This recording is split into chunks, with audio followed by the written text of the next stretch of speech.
Take our lead, let's help you make your mark. Our goal is your satisfaction. Let us show you the way. SIM network reject means that the SIM card is not recognized by the wireless network.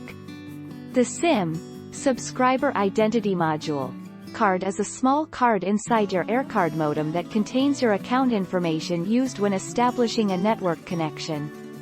Your wireless account has been cancelled or terminated.